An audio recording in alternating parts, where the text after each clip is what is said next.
I went hunting alone this night. Just me and the dark mountain woods. It was a place I had never went hunting before. I'd spent hours trekking, and by nightfall I was bone tired and hadn't seen a single deer. Frustrated, I decided to make my way back to camp, cutting through an unfamiliar part of the forest in hopes of shaving off some time. That's when I spotted it. A small, run-down church half hidden by overgrown trees and thick vines. It looked very out of place, especially this far back. It looked like it hadn't been touched in decades.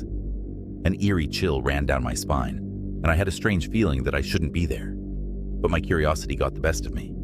I took a step closer. Then I saw a flickering glow from inside, which immediately put me on edge.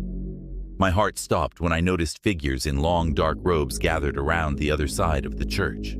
I stayed hidden, crouching behind a thick tree trunk as I watched them. They were silent, their faces hidden by deep hoods, standing perfectly still. I couldn't tell what they were doing, but there was something in the way they just waited, as if they knew I was there. One figure turned, head tilted slightly, and I felt my stomach drop as he looked in my direction. I held my breath, pressing myself against the tree, willing myself to stay calm.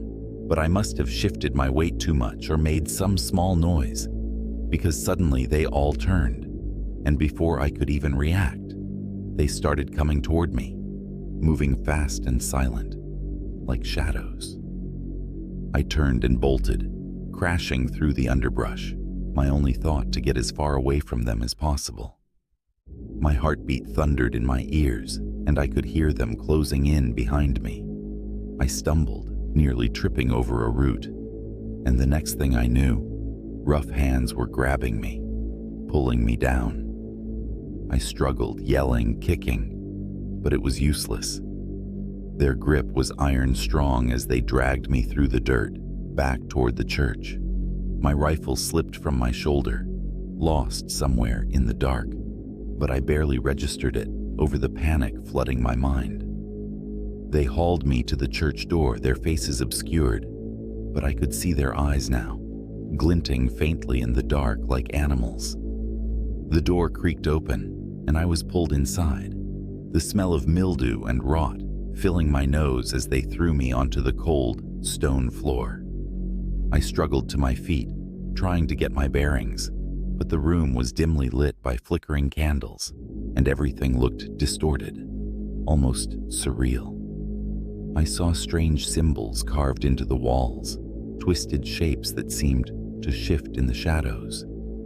The figures circled around me, closing in, and I could feel my heart hammering as I backed away, looking for any possible escape.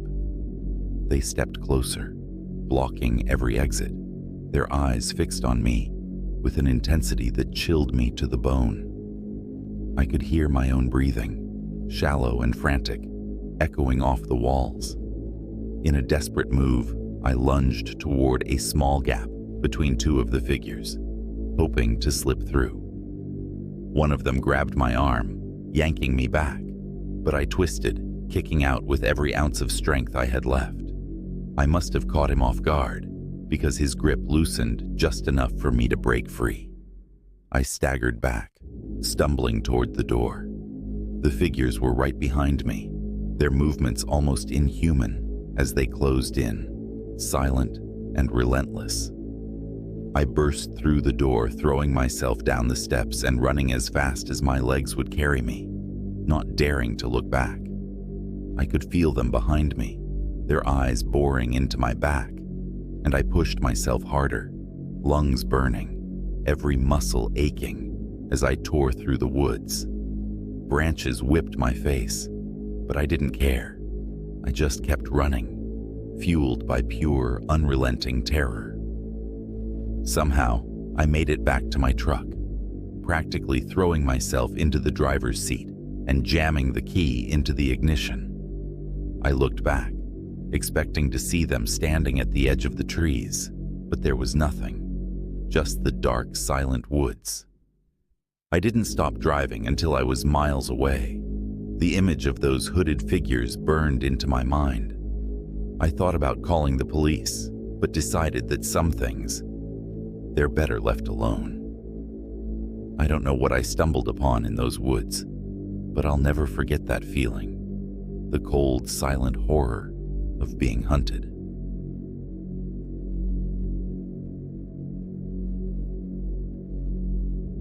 It was supposed to be a straightforward trip, 3 of us heading up to the dense woods for a weekend hunt. I was with my buddies, Mike and Sean, and we were on the lookout for deer in an area well known for big game. The air was crisp, the forest quiet, the only sounds our careful steps and the occasional rustle of leaves. As we moved deeper into the woods, Sean raised a hand, motioning us to stop. "Did you hear that?" he whispered, his face pale. We listened, the forest suddenly feeling oppressively quiet. Just as I was about to shake it off his nerves, I heard it, a low, guttural growl echoing from the trees. Then we saw it. A massive grizzly, its thick fur bristling, was staring right at us from about 20 yards away. It was too close for comfort, and too close for us to make a quiet escape. The bear's eyes locked onto us, unblinking, as if sizing us up. We slowly backed away, trying not to alarm it. But then it did something that sent a spike of fear through all of us. The bear huffed, lowering its head as it moved one massive paw forward. Mike whispered, "Don't run," but his voice was shaky. The bear's gaze was fixed directly on him, and before any of us could react, it dropped its head and charged. Everything happened in seconds. Mike, frozen in fear, tried to raise his rifle, but the bear was too fast. It was on him before he could even aim. The impact sent him sprawling to the ground, his rifle flying from his grip. The bear roared, swiping at him with its claws, tearing through his jacket as if it were paper. Blood sprayed and Mike screamed, a sound so raw and desperate it chilled me to my core. Sean and I were paralyzed with fear, watching in horror as the bear towered over Mike, its claws digging into him, its teeth bared. He struggled, trying to push it away, but it was no use. The bear was relentless, its massive weight pinning him down. Sean finally snapped out of it, lifting his rifle and taking a shaky aim. I held my breath, terrified that a single wrong move could make things even worse. With a deafening blast, Sean fired, hitting the bear in the side. The bear roared in rage, turning away from Mike to look at us, its dark eyes filled with fury. It took a few unsteady steps, blood dripping from its wound, and for a moment, I thought it might come for us.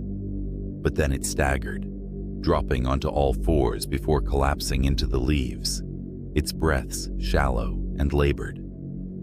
The silence that followed was heavy, broken only by Mike's groans and crying as he clutched his bloody shoulder, his face pale and sweat-soaked. We rushed over, pulling him up, barely able to think straight as we took in the sight of him, his clothes torn, his skin covered in deep scratches and claw marks.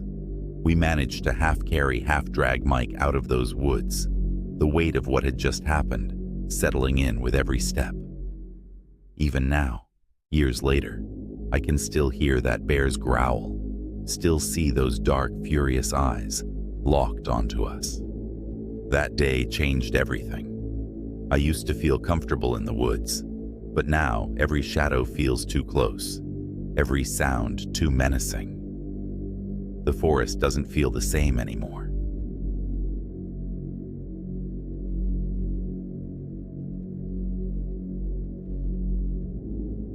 It was nearing dusk, and the sky was a mix of deep purple and orange, the kind of light that makes everything around you feel surreal.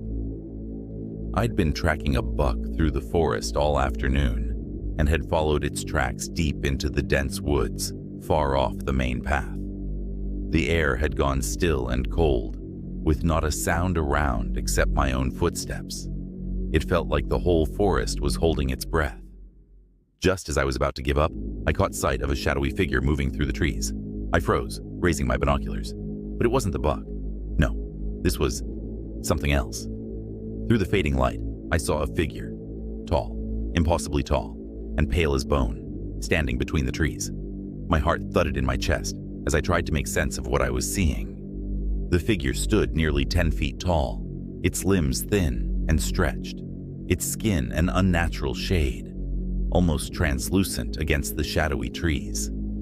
Its head was tilted slightly, like it was listening. I took a shaky step backward, feeling a branch crack beneath my foot. That's when it moved.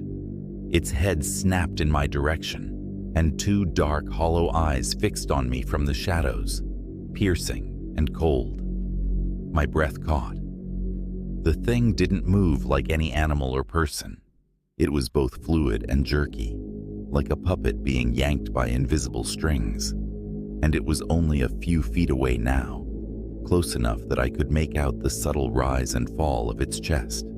I gripped my rifle, not daring to make a sound, but every instinct in my body was screaming to run.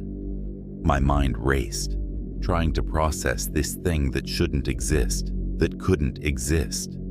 It just watched me, those black eyes unblinking, and I felt a kind of dread I'd never known, like I was looking at something ancient, something wrong. Then in one impossibly fast movement, it took a step forward, bringing it mere feet from me.